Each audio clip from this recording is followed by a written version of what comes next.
When I was thinking about album names, I went through quite a few ideas, and again, being very indecisive, I think I threw a lot of names around and nothing really seemed to fit.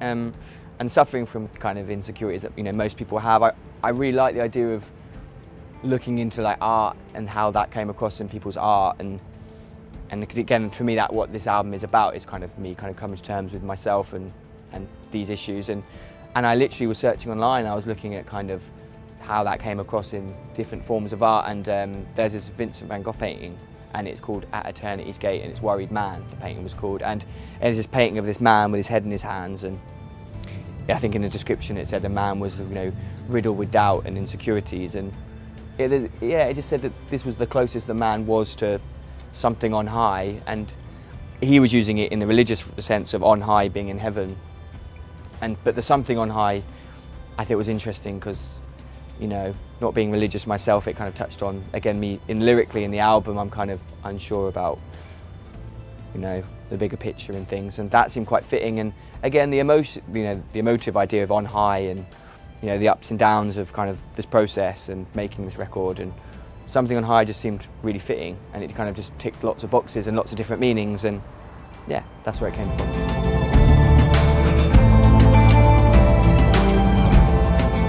Filson Think was the last song I wrote for the album.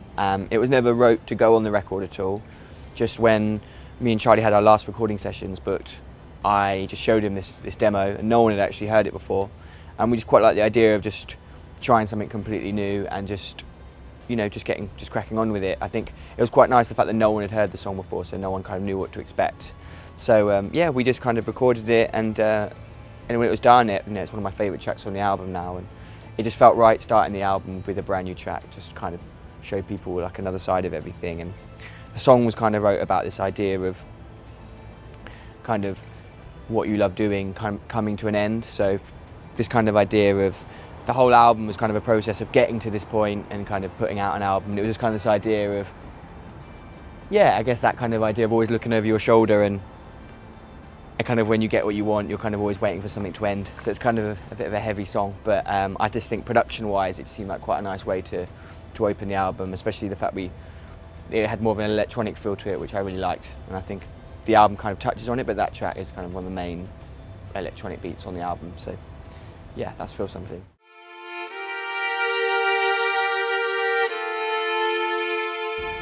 So Rumination was an instrumental piece that was wrote by Kirsty Mangan, who does all the strings with the help of Rachel Lander, and it's actually the strings taken from the chorus in Bodies. And when we did the video for it, which was the second single, we kind of liked the idea of having like a string instrumental section with some kind of voice overs taken from Adam in LA. And yeah, after the video, it just quite like what it kind of touched on, and I think it just felt quite nice to open Bodies with that track, and the more we sat with it, the more it felt like it should have a place on the album. I just think it's a really nice moment leading into Bodies, and yeah, I just like what it represents on the record, and I just think it's, again, Kirsty just wrote some beautiful strings for it, and I just wanted people to hear it, so not being buried under all the guitars and vocals and drums.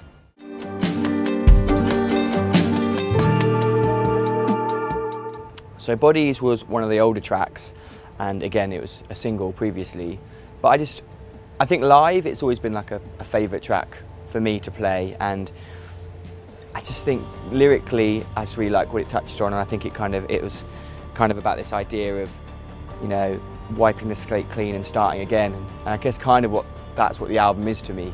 Lyrically, it's kind of this idea of moving from my old small town to London, and to me, it was like a fresh start, so just wiping the slate clean and starting again. And I just think that was a really important thing lyrically I wanted to get on the album, just because it helped tell the story about where I was at when I was writing it. So yeah, and Bodies, it's a bit of a darker track lyrically, but I think with all the production on it, I think, again, with the strings that Kirsty put on there, I just think the chorus really lifted, and it just seemed quite nice to go second in that track after opening the track with a brand new song, going into Bodies. It just felt like a nice thing to do.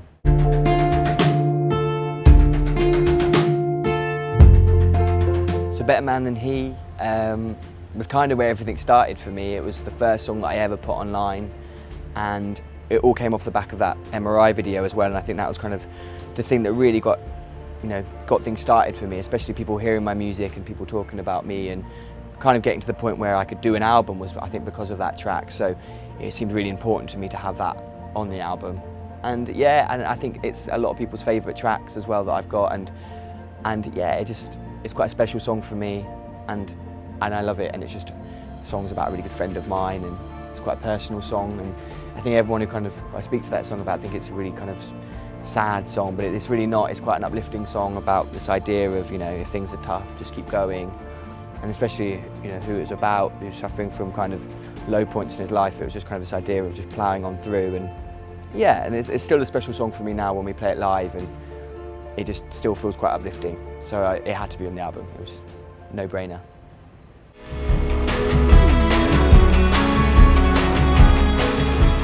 Can't Stop Now was a bit of a curveball track. We recorded that song 3 times, and every time we just didn't like it. It was the first ever upbeat track that me and Charlie had ever worked on together, and it didn't sit right for ages. But the song is about this idea of being in a band, and I've been playing music since I was 15, and it was just this idea of keep going, and I always just felt like I had to keep going and couldn't stop, and that song is just about that. And in the studio, me and Charlie just worked on that track over and over until we got it right, and then we got to this strange point where we just had everything sounding raucous and kind of really nasty, and it just got to a place where it just felt right. And yeah, I think it's just quite funny the fact me and Charlie hated that song so much, and now it's on the album, and I think it has a place on the album as well, and I think I like from like a tempo point of view, it feels like a more uplifting track. And yeah, and I really like it now. I think live it's still a bit of a funny one, but definitely on the album I think it has a place.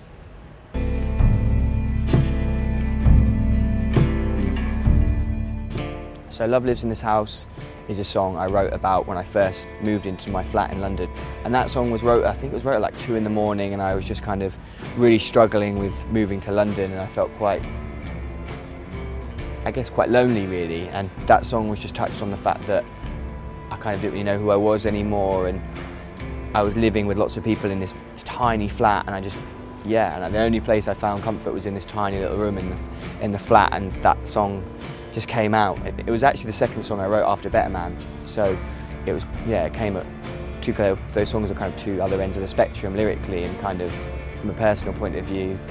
But yeah, live, I love playing it, but from a recording point of view, we wanted to keep that live feel, so me and Charlie did the drums and the guitars and the vocals live, and then we added strings separately.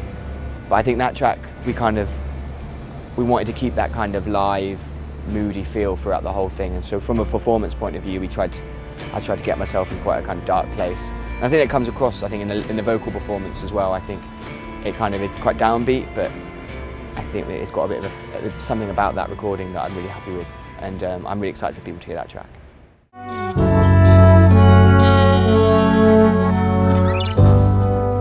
So My Oh My was a track that, again, I never thought that I'd ever make it on the album. We recorded it as a B-side for one of the EPs, and the song is about this idea of just being happy in the moment you're in, and I think it's so hard, me personally, I always find I'm always in my head and I'm always thinking about other things or worrying about something else, so I kind of wanted to write, like the idea of writing a song about just being content in the moment and just taking everything in, and I think that's really hard to do, especially when you live in London. So that's what the song was about. And from a production point of view, we always loved the idea of getting a lot of brass in one of the songs, and an amazing player called Trevor came down to the studio and was brilliant and put some beautiful brass sections on there, and there's kind of this middle 8 section where everything kind of breaks down and it's just these trumpets and strings and this little guitar line, and to me that song's all about getting to that moment in the song. And yeah, when we discovered it in the studio, we kind of looked at each other and we were just, because we were so unexpected, and from that recording and then it went on an EP, and it just felt so right to have that on the album. And yeah, I think it's a nice kind of moment, especially after Love Lives in This House, which is quite dark. That track coming in, it kind of opens everything up again, which I really like.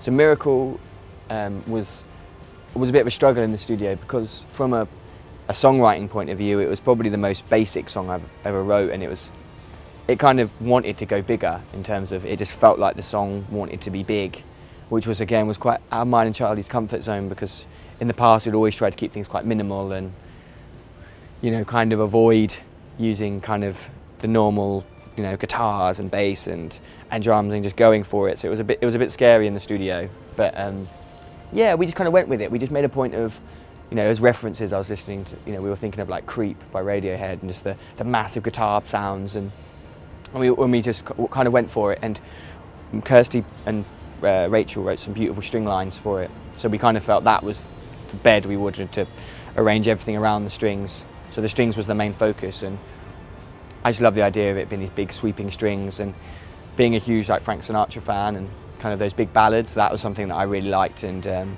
yeah, I think the song found a place.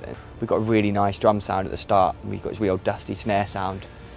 And yeah, and I think that song's going to, like, quite a lot of people like that song. 'Cause again, it's one of the bigger tracks on the album, but lyrically it's just kind of asking the question about, you know, why are we here? What's the bigger picture? And kind of touching on, you know, me, I've always kind of had those questions and always, you know, had issues with things like that. And I think that song kind of briefly touches on this idea of my insecurities and my worries. And yeah, Miracle, yeah, I think it's a big moment in the album.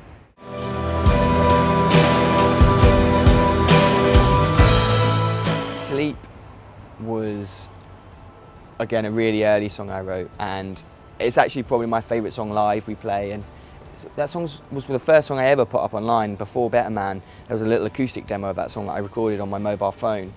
And yeah, that song is just, you know, it's quite a downbeat kind of self-loathing song.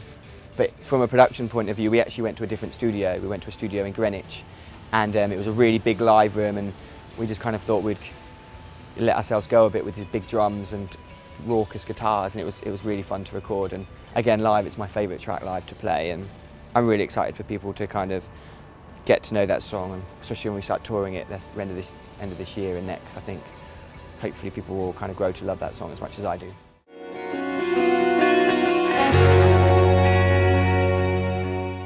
Communicate was written about this idea of feeling quite isolated.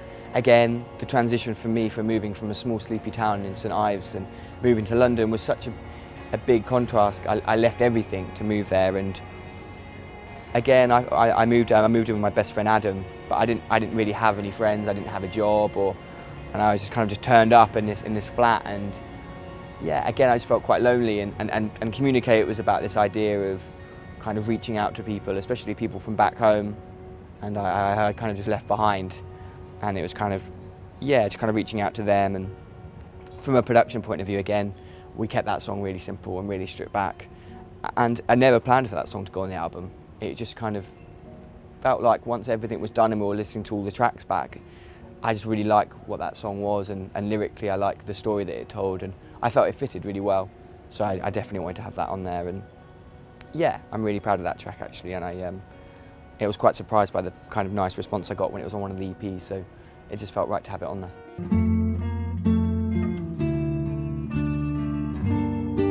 Okay, so Departure is the last track on the album, and a lot of people who I speak to about, when I ask me about my influences and things, they're quite surprised, but like Frank Sinatra and Louis Armstrong were kind of songwriters and performers that I really loved, and I loved the kind of old, beautiful strings and kind of classic romance of those songs. And I really wanted a track like that on the album, because a lot of people have said, you know, you said that your influences, but there's no element of that on the record. So I really wanted to get that across. So Departure was that song for me. It's kind of got quite a classic feel to it in terms of the big strings, and we use this old nylon acoustic guitar. And yeah, and I just think it just came really, it was a really simple song to record, and we didn't overthink it, and it's just this really kind of beautiful building song. And from a production point of view, that was something that Charlie and me really wanted to do, and I think Charlie nailed it with that song, and it just felt like a really nice way to end the album. And it seemed like quite an obvious way to end it, but I think again lyrically, it just being called Departure, and the idea of kind of saying goodbye and coming to terms with a few things in that song lyrically, I think it just seemed like the perfect place to end the album. And yeah, I think that song holds a close place in my heart, just because it was so unexpected that it was even going to kind of come out the way it did. So yeah.